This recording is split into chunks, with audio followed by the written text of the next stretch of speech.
सीता सदाधार पृथिवीद्यामुदे माङ्गस्मै देवाय हविषा विधेम नमय नन्ददेवास्तानि धर्माणि प्रथमान्यासन्नाते हनाकं महिमानः सचन्द्र पूर्वे साध्याः सन्ति देवाः ब्रह्मा मुरारे त्रिपुरान्धकारे भानुदेवो विसुतो बुधश्च गुरुश्च शुक्रा शनिराहुकेतवः सर्वे ग्रहाः शान्तिकरा भवन्तु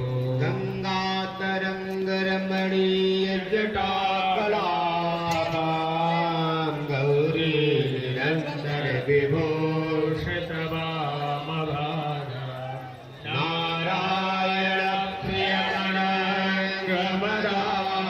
नारायणप्रियमनङ्गमदापहारं वाराणसीपुरपते भज विश्वनाथ सूर्याजनन्दान् देवता सुमनसञ्जातरुद्रेभ्यो नमः प्रार्थना नमस्कारान् समर्पयामि नमस्करोमि मया पूजा सुरञ्जया मण्डलस्य देवता सञ्जातरुद्रांश्च प्रियन्तान् नमः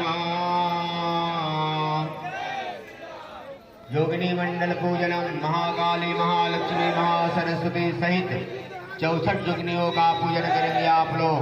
हम योगे योगे तव सरम बाजे बाजे हवा महे सखाय इंद्रमोदये दुर्गे स्मृता हरसि भीतिमसे सजन्तो स्वस्थै सितामतिमते वसदान्ददासे दारिद्र दुःख भयहारिणिका स्वदन्या सर्वोपकार करणाय सदार्द्रचित्ता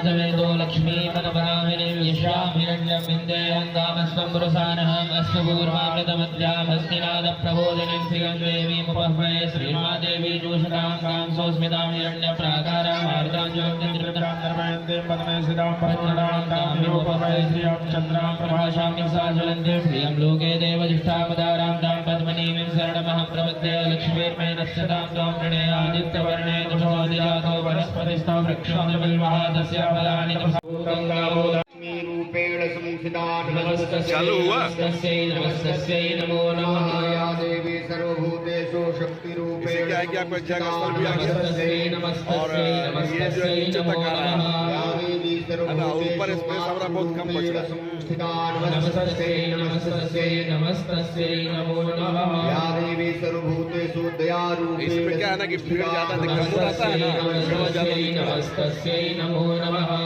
शरणागतविनार्ता परित्राणपरायणे सर्वस्यार्थे देवी नारायणी नमोस्तुते महाकाल्याय जगजग्नेभ्यो नमः प्रार्थना नमस्कारान् समर्पयामि नमस्करोमि मया पूजा महाकाल्यादि चतुष्षष्टि योगिन्यः प्रियन्तान् वायव्यकोणे गत्वा छत्राधिपति क्षेत्रपाल पूजनम वायव्यकोण में चलकर सभी यजमान 49 मरुदगढ़ 50 में एक देवता 49 मरुदगढ़ है जो शास्त्रों के सहित 56 भैरव इत्यादि और क्षेत्रपाल का पूजन करेंगे। आम छत्रस्य जो देवसे छत्रस्य नाभिरसे मातवा हिक्कोसी मामा हिक्कोसी हे अजराज मंडलादेशाद देवता सहिताय छत्राधिपतये क्षेत्रपालाय नमः ध्यायामि ध्यानार्थे आसनार्थे च पुष्पासनं समर्पयामि पूजनं नमस्ते रुद्रमण्यवतोदैकवे नमः बाहुव्यामुतते नमः जाते रुद्रशिवा तनूरघोरा पापकाशिनी तयानस्कन्वा शन्तमया गिरिशन्ताभिचाकशीः जामिगुङ्गिरिसन्तस्ते विगतस्तवे शिवाङ्गिर्त्रतां कुरुमाहि कोशीः पुरुखण्जगता शिवेन वचसा त्वानिर्साक्षावदामसि जथाना सर्वमि जगदक्षमङ्गो सुमना असदा अधियवोचदधिवक्ता प्रथमो दैव्यो विगता अयोच सर्वाञ्जं वयं सर्वाश्च जातु धान्यो धराचिः परासुवा असौ जस्ता ताम्रो अरुण उदवरो सुमङ्गलः जे चैन गोरुद्रा अभितो दक्षश्रिताः सहस्रशो वैखा गुहेड इमहे असौजो पद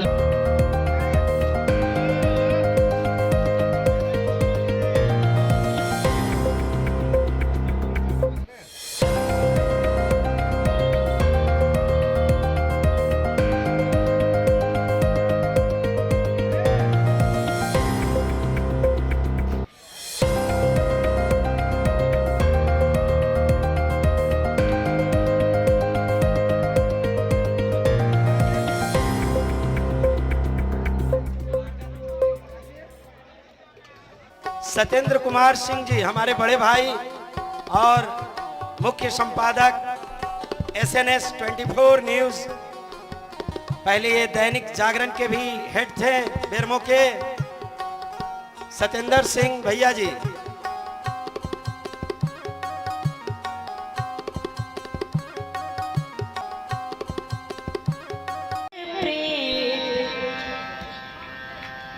ये दुनिया क्या जाने,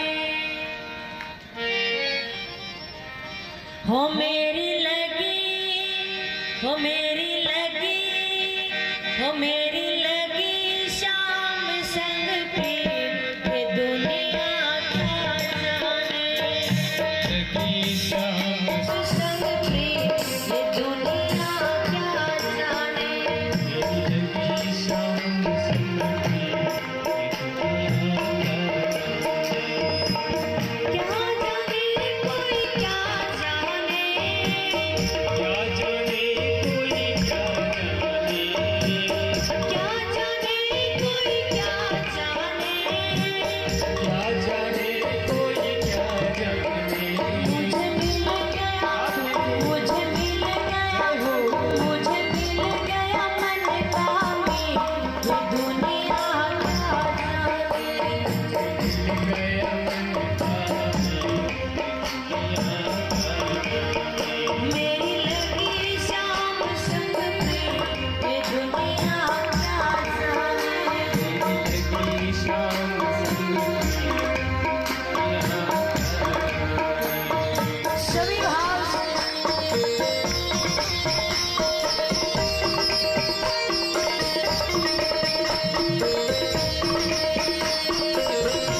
क्या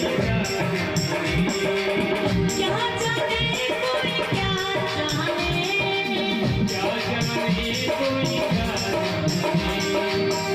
मुझे मिल गया हो, मुझे मिल गया मैं, मुझे मिल गया मन का ये दुनिया क्या जाने।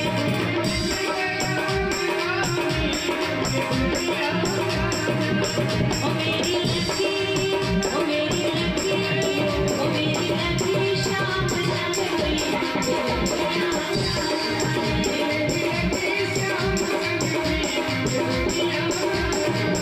मेरी लकी शाम लगती, ये दुनिया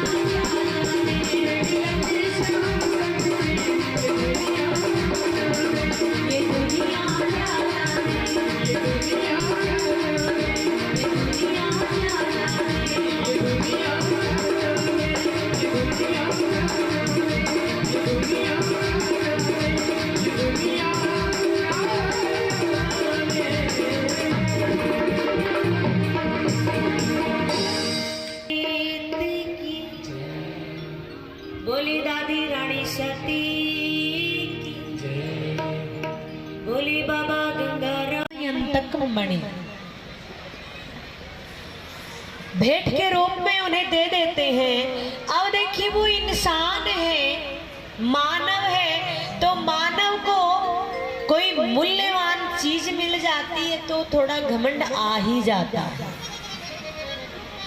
कई बार देखते हैं ना कि हम कोई अच्छी सी चीज पहन कर आते, मान लीजिए महंगी सी घड़ी पहनी है, लो महाराज आज तो सारी बातें हाथों से ही होंगी, हैं?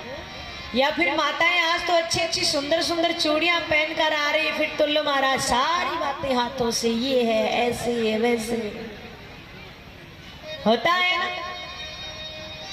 अब सत्रदिक को मणि मिल गई, सत्रदिक जहां भी जाता है उस मणि को पहन कर जाता है और लोग उस मणि को देखते हैं, उसकी बड़ी प्रशंसा करते, राजा बड़ा खुश होता है। एक बार एक बहुत बड़ी सभा का आयोजन था, उस सभा में बुलाया गया, ठाकुर जी को भी बुलाया गया। अब क्या होता है, जो भी आए और सत्रदिक की उस मणि को देखे, सब उसकी प्रशंसा करे और सत्रदिक बड़ा खुश हो जाए। काफी देर से ये दृश्य देख रहे भगवान बैठे बैठे कि क्या बात है, देख रहे हैं और ठाकुर जी को हंसी आ जाती है, क्योंकि वो तो भगवान है। वो मन में सोच रहे, देखिए क्या फितरत है इंसान की, थोड़ी सी प्रशंसा में कितना खुश हो जाता है। राजा सत्रदिक को बात अच्छी नहीं लगती है, वहां से चले जाते, सब अपनी अपनी जगह चले जाते हैं। एक दिन क्या होता है, सत्रदिक का जो भाई है वो मणि लेकर शिकार खेलने चला जाता है जंगल में। जंगल में उसकी भेंट एक सिंह से होती, शेर से होती है, और वो शेर क्या करता, उसके भाई को मार देता, वो मणि छीन लेता है और उस शेर की भेंट हो जाती है एक रीछ से। वो रीछ उस शेर को मार देता है और वो मणि उससे छीन कर अपने गुफा में ले जाता है और अपने बच्चों को वो मणि खेलने के लिए दे देता है। राजा ने काफी जगह खोजी, मिली नहीं। अब जहां भी जाए लोग पूछे कि भाई आप जो मणि पहनकर आते थे, क्या बात आजकल दिख नहीं रही, कहा महाराज पता नहीं, खोजा तो बहुत था पर मिली नहीं। बोले अच्छा। अब कुछ लोग ऐसे होते हैं जो जलती हुई में घी डालने का काम करते हैं। कुछ लोगों ने पूछा, देखिए आपको किसी भी शंका है क्या?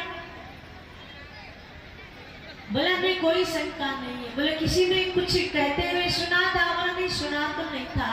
लेकिन एक बार क्या हुआ, बोला कन्हैया ने हंसा जरूर था। अब कन्हैया के दुश्मन कम थोड़ी नहीं। कहा हाँ जरूर उसने चुराई, वो तो पहले से बहुत बड़ा चोर है, उसका तो नाम बड़े बड़े चोरों में आता है, अवश्य उसने चुराई। बात बोली रामचंद्र भगवान की। राम जी के दर्शन होते हैं और तुरंत पांव में गिर जाते, प्रभु मैंने आप पर हाथ उठाया, मुझे माफ कर दीजिए।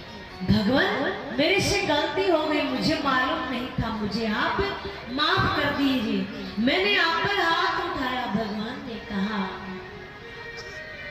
आपने हाथ उठाया नहीं, मैंने हाथ उठवाया।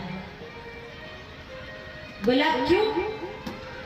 बोला इसलिए कि राम अवतार में जब रावण से युद्ध हुआ और रावण की मृत्यु के बाद जब सभी खुश थे लेकिन आप खुश नहीं थे। आपसे पूछा गया कि भाई सब खुश हैं, आप खुश क्यों नहीं है? तो आपने कहा कि उस रावण के साथ मैं युद्ध करता। कौन सा? मैं मलयुद्ध करता उसके साथ में, तब मैंने आपको वचन दिया था कि आने वाले युग में रावण से भी बलशाली से तुम्हारा युद्ध में करवा दूंगा। तो आपने हाथ उठाया नहीं है, हाथ मैंने उठवाया है। जामवंत जी ने कहा क्योंकि वो ऋच जामवंत जी ही थे। कहा महाराज मेरे से गलती हो गई, अब मैं कैसे मान लूं कि आपने मेरे पे कृपा कर दी है, आपने मुझे माफ कर दिया है, कैसे मान लूं? बोला मैंने कर दिया। बोला नहीं नहीं, मेरी जो बेटी है जामवंती उसके साथ आपको शादी करनी पड़ेगी। मानता हूं मेरी बेटी इतनी सुंदर नहीं है, लेकिन आपको शादी करनी पड़ेगी। भगवान ने कहा मैंने तो पहले से एक शादी कर ली है। बोला महाराज एक और कर लीजिए, आपने यहाँ पर कौन सा मर्यादा पुरुषोत्तम होने का व्रत ले रखा है? भगवान शादी कर लेते हैं जामवंती जी से और वो मणि उनको दहेज में मिल जाती है। अब महाराज भगवान क्या करते हैं, राजा सत्रदिक के पास आते हैं और वो मणि उसे दे देते हैं। जैसे ही वो मणि राजा सत्रदिक को दी जाती है, राजा सत्रदिक बड़ा प्रसन्न होता है और मन में विचार कर रहा है कि मैंने तो बिना सोचे समझे भगवान पे ये इल्जाम लगा दिया, मैंने गलत किया है। और भगवान के चरणों में गिर जाता है, भगवान मेरे से गलती होगी, मुझे क्षमा कर दीजिए, मैंने जाने अनजाने में ऐसा बोल दिया था, मेरे से गलती हो गई। भगवान ने कहा हमने कर दिया माफ। बोला नहीं ऐसे नहीं मानूंगा कि आपने माफ कर दिया, मेरी जो बेटी है सत्यभामा इसके साथ आपको शादी करनी पड़ेगी। भगवान ने कहा महाराज हमारी 2 शादियां हो चुकी है। बोला कोई बात नहीं, 2 हो चुकी है तो एक और से। अब भगवान सत्यभामा के साथ विवाह करते हैं। तो देखिए इस प्रकार से कालिंदी के साथ करते हैं, वृंदा के साथ करते हैं, सत्या के साथ करते हैं, श्रुति के साथ करते हैं, लक्ष्मण के साथ करते हैं। भगवान की कुल कितनी शादियां हो जाती हैं? 8 हो जाती हैं। अब देखिए भगवान ने इतनी शादियां करी, थोड़ा उनको भी सांस लेने देते हैं, वो भी परेशान हो गए। आगे चलते हैं हम। कल हमने थोड़ी सी चर्चा सुनी थी, सुदामा जी से भेंट हुई थी ठाकुर जी की। कहां पे? गुरुकुल में हुई थी। और सुदामा जी ने क्या किया था, ठाकुर जी के हिस्से के चने खा लिए थे। ये नजारा गुरुजी गुरुकुल में बैठे बैठे देख रहे थे और कह दिया था कि सुदामा ने दरिद्रता लिख ली है अपने भाग्य में, अपनी किस्मत में। और जैसे जैसे समय गुजरा आगे चलकर वही हुआ। सुदामा जी की शादी हो जाती है और ऐसा समय आ जाता है कि आज सुदामा जी के घर पे कुछ भी नहीं है खाने के लिए, कुछ भी नहीं है।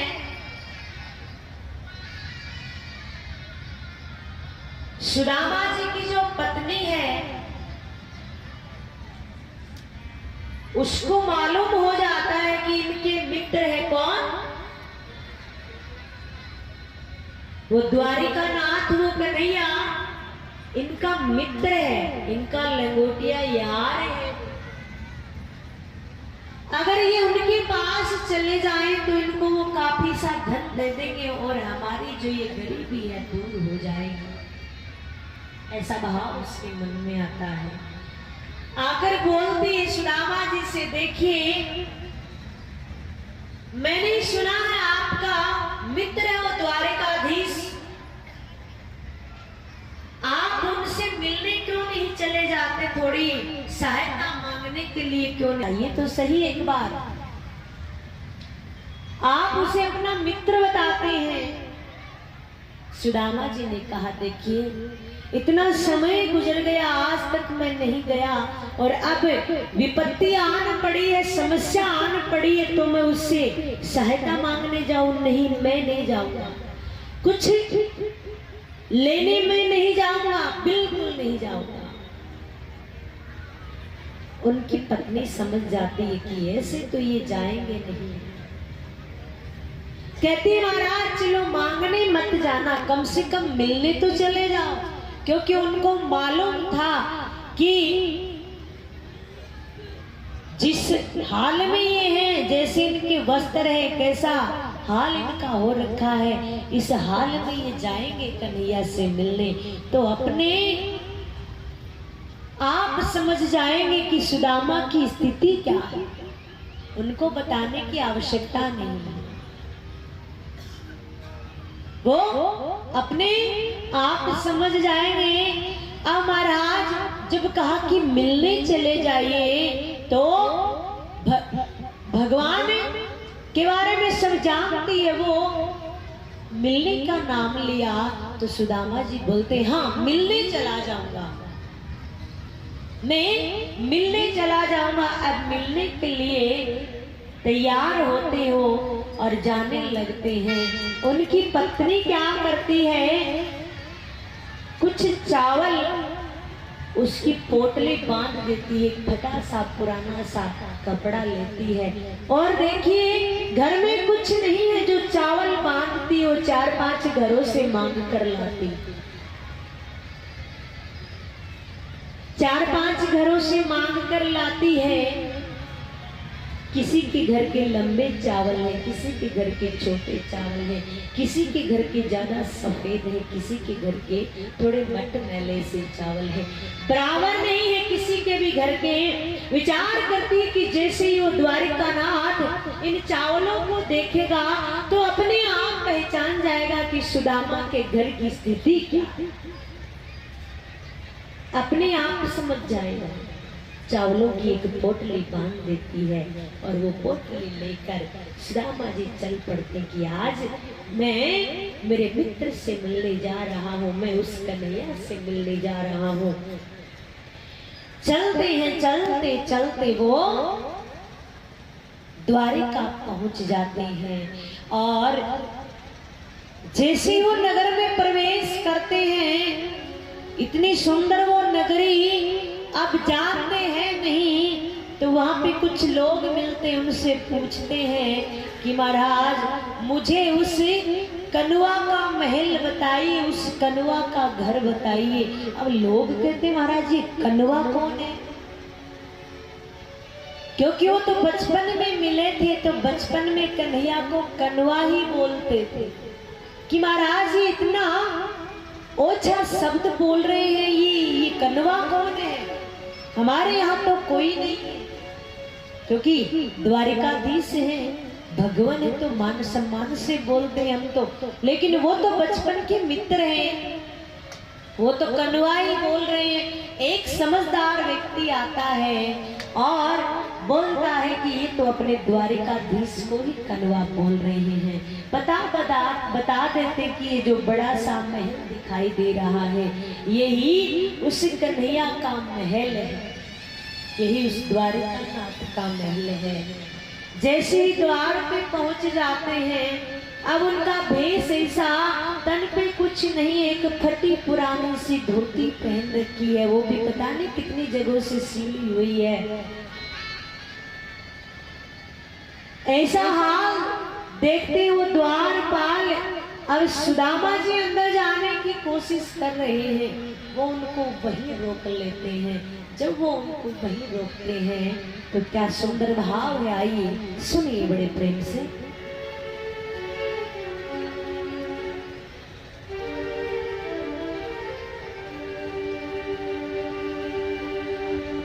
कोई घनश्याम से कह दो तुम्हारा यार आया है, तुम्हारा यार आया है। कोई घनश्याम से कह दो तुम्हारा यार आया है, तुम्हारा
ज्योति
ऋषभं शान्तिः पृथिवी शान्तिरापः शान्तिरोगतयः शान्तिः वनस्पतयः शान्तिर्विश्वे देवाः शान्तिर्म शान्तिः सर्वगो शान्तिः शान्तिरेव शान्तिः सामा शान्तिरेधि ॐ सत्यनमयजन्तदेवास्तानि धर्माणि प्रथमान्यासन्न देहनागं महिमानः सजन्तेऽत्र पूर्वे साध्याः सन्ति देवा हरिः ॐ एकदन्ताय विद्महे वक्रतुण्डाय धीमहि तन्नो दन्ती प्रचोदयात् हरिः ॐ तत्पुरुषाय विद्महे महादेवाय धीमहि तन्नो रुद्रः प्रचोदयात् हरिः ॐ नन्दनन्दनाय विद्महे यशोदानन्दनाय धीमहि तन्नो श्रीकृष्णः प्रचोदयात् हरिः ॐ वृषभानुजायै च विद्महे कृष्णप्रियायै च धीमहि तन्नो श्रीराधा प्रचोदयात् सेवन्तकामधुरचम्पकपाटलाब्जे पुण्णागजादिकरवीररसालपुष्पै बिल्वप्रभालतुलसीदलमञ्जरी त्वां पूजयामि जगदीश्वर मे प्रसीद नानासुगन्धपुष्पाणि यथा कालोद्भवानि च पुष्पाञ्जलिर्मया दत्तग्रहणः परमेश्वर ना कुछ किया न कर सका ना ही करने योग्य जो भी किया प्रभु आपने आप ही करने योग्य मंत्र पुष्पा